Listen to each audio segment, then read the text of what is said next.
Hello, my name is Sarah Lounsbury, and I'm a senior studying journalism and public relations at IUPUI, and welcome to the Jim Brown series, where students like me interview successful alums about their career in communications, public relations, or journalism. The Jim Brown series is named after Jim Brown, who is Associate Dean of the School of Journalism for 28 years. Today, I'm so excited to be interviewing Niki Smithers, who works in corporate communications for Eli Lilly. Niki, thank you so much for taking the time to meet with me today. Yeah, thanks for having me. Yeah, so first tell me a little bit about your role at Eli Lilly. So I work in corporate communications. My role is unique in that it's kind of a learning role. So under corporate communication, there's thought leadership, there's finance, and there is social impact. I work to support all three of those areas. Okay, and how did you get started at Eli Lilly? So I was hired as an intern in 2018. Bruce Hetrick, who was actually a professor here at that time, he connected me with the person who was running the internship program. He at least got me in the door for an interview, and then after that, my internship was really focused on internal comms, which is the exact opposite of what I do now. Don't get me wrong, really loved internal comms, but external, it's very different in that you get to work with media, and that's kind of a whole beast on its own. Press releases, internal is equally as important, but it's more writing stories, planning town halls, and all of that kind of stuff. Okay, and what internship experience did you have previously before working at Eli Lilly, and how did that help you obtain your job that you currently have? Oh gosh, what did I do before that? So I started at Franciscan Alliance, working as their HR communicator, so designing things like benefits flyers, writing their newsletters, that kind of stuff. And then I went to Lilly, after which I worked two jobs. So I worked at the campus center as a student engagement coordinator, I think was my title. So I planned events. I tried to keep morale on our team up. I did hiring, and then I also worked for IU Comms as their social communications intern. Oh, okay, that's cool. I also worked for the IU School of Social Work, so we were kind of in a similar field. But yeah, that is good to know that your internship experience really helped you obtain your job that you have now. I know for students like me, it's important to hear that because it gives you the motivation to know that after college you have a good shot at getting a job like yours. So yeah, and I think the more internships you have, the better. And your professors will tell you, keep in contact with all of the people you meet at your internships, but I'm an example where it really did help. So I applied for two positions at Lilly when I tried to go work there full time. The corporate communications position, which obviously I'm currently in, and then also a discovery and innovation communications job. And I worked with both of the hiring managers for those. So it was really an informal interview. Obviously, I was still competing with other applicants, but it was just nice to catch up with them, and we had talked a little bit here and there. But yeah, so your connections really do matter, and the more connections you can make in the industry before you graduate, the more it will help you after. Yeah, that's so true. Your connections really do help you, especially when you are looking for a job. And I feel like those informal conversations too are so valuable, and that's not talked about enough. So. Well, and Lilly, they're a really big proponent of going to get coffees with people who aren't necessarily on your team. So it's not weird to get for example, somebody in government affairs sent me a meeting invite to go get coffee and just have a chat about what I do, what they do, where our work intersects, just who we are as people. Lilly is very big on that. So walk me through a typical day for you at Eli Lilly. So none of our days are really the same, and I know all PR people will tell you that. It's kind of the token catchphrase, but it's true. Nothing is really the same. The only thing that's really static is earnings. We're constantly doing different social impact projects. There are different investments happening.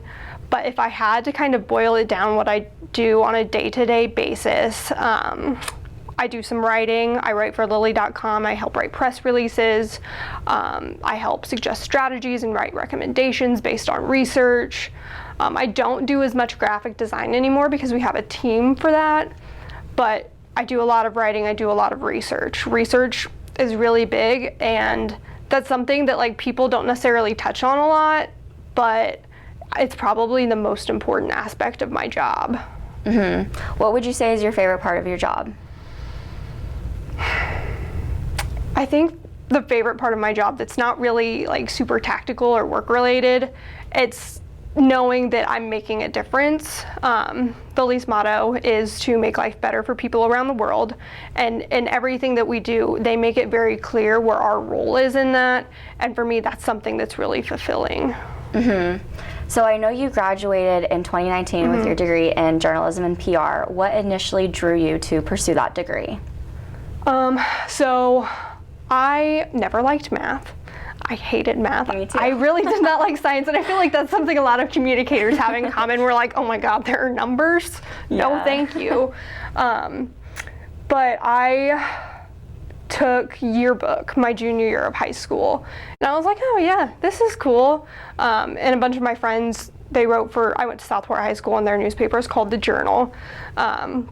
And so my senior year, I joined the Journal as the sports editor, and I really enjoyed it. I wrote a column every week. I'm a very opinionated person, and so that was like the perfect place for me to be.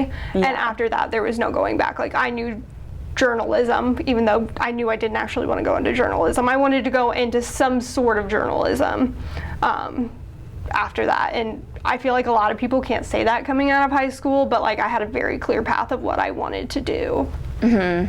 Yeah, so after graduating in 2019, what skills do you feel like have helped you the most that you learned at IUPUI that you can now incorporate into the workplace? So there are two classes that come to mind right away. Actually, I'll take it back. There are three that come to mind right away. The first one, I don't remember what it was, but it was Bruce Hetrick's PR class. So in that class, we basically made a media kit with this fictional story. I'm a sports nerd, and so my lifelong dream is that Gordon Hayward would come back and play for the Indiana Pacers, and that was my fictional storyline. I was his agent. And so we wrote media pitches for that. We made fake pictures. And at the end of the year, we did a media interview, which that's really the only kind of media exposure we had in our education. So I find that to be really valuable. Julie Vincent's PR writing class, I use those skills every single day.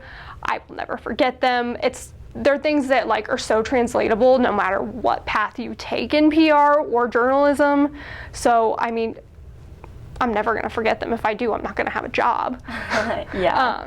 And then Fred Bagg's PR campaigns class, I think is what it was called. So that was the one, and I think you mentioned it, you're in the capstone right now, where you are assigned a real client, and my client was the Department of Journalism and Public Relations, and so we made a proposal about how they could, rebrand, how they could enroll more students, raise awareness, and that was really the first thing that we did from start to finish with a real person. Okay, speaking of public relations projects, what has been your favorite project that you've worked on at Eli Lilly? At Lilly, what is my favorite one? I can think of one from when I worked at the state, so I'll start there and then I'll try to think if I can think of something for Lilly. Okay. So at this state, after the pandemic had started, schools had been struggling for a while, we launched this program called Accelerated Learning. We were also going through a governmental transition at that time, so I was basically the only comms person around. And so that's one where I was basically doing it from start to finish. I was doing the design, I was doing the writing, and it was challenging. I was working 16-hour days at that point, but it was also really rewarding because I knew that, yes, it was grueling, but I knew it was making a difference in the classroom and for teachers and students, which was the most important thing. At Lilly, I think my favorite one, we announced 2 new manufacturing facilities in January, and that was kind of the first project I led from start to finish. And I know when you hear manufacturing, you're like, oh, that's not very exciting, but it is. It is, because these facilities are going to help produce life-changing treatments for people around the world. And so being able to announce something that big was really exciting for me. Yeah, that does sound like an awesome opportunity and a really exciting project. And I know you said that manufacturing doesn't sound that interesting, but once you talked more about it, it makes sense as to why that would be like an interesting project. And once you know what your role in it is, like, for example, I was helping prep some of our spokespeople for media interviews, which we had some pretty good media coverage as well. It's a good learning experience. I think media is really fun. And then you also see what the part you play is in, the bigger picture of things. Mm-hmm. So you are currently working in corporate communications for Eli Lilly. What initially attracted you to working at Eli Lilly? Was it their mission statement? Was it their values? Was it things that you had heard from other people? What attracted you at first to that job? That's a really good question. So I was born and raised on the south side of Indianapolis. I haven't lived anywhere else. I lived downtown for 2 years, but that was in college, so it doesn't really count. But, driving downtown every single time, Lilly was very prominent in the skyline. And so I've always known Lilly was here. I've always known they made a really big difference. I don't think I realized until later my grandma passed away of breast cancer when I was in the 6th grade, and I don't think I realized how big of a difference that made in my life until I got older. And so, like, their message of, making life better for people around the world through medicine was something that really resonated with me. Another reason was my dad and I were just having like a conversation before I started college about what I could do with my degree. And he was like, well, you could work at Eli Lilly and Company and, be a crisis comms person. Like, obviously nobody wants a crisis, but I think they're thrilling. So, after those conversations, I was like, all right, that's what I want to do. That's what I'm going to do. And so I just started working, put my mind to it, and here we are. Mm-hmm. Yeah, that's inspiring that you were able to make that connection from that experience that you had with your grandma dying in 6th grade, but that also allowed you to realize that you wanted to work for a company like Eli Lilly. I feel like for graduating seniors, it's so important to understand why you want to go into a certain line of work and why you're doing it in the first place. So that is great to hear that you were able to make that connection. Yeah, for seniors, I feel like it's really hard, or it's really easy to get, stuck in that place where it's like, oh my gosh, I have to get a job. It doesn't matter what it is. I just need a job. I need to make money. But like, you really want to do the research and figure out, okay, why do I want this job?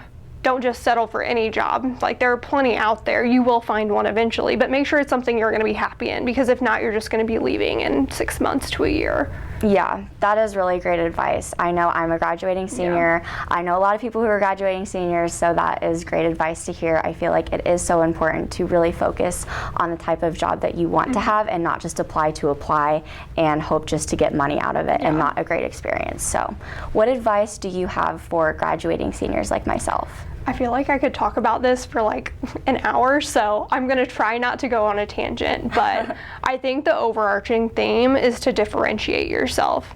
I think you need to start by researching, like I said, research what job you want, why you want to work for that company, why would that job mean something to you, because if you don't have a connection with your company or your position, you're not going to be happy. Once you figure that out, go to your cover letter.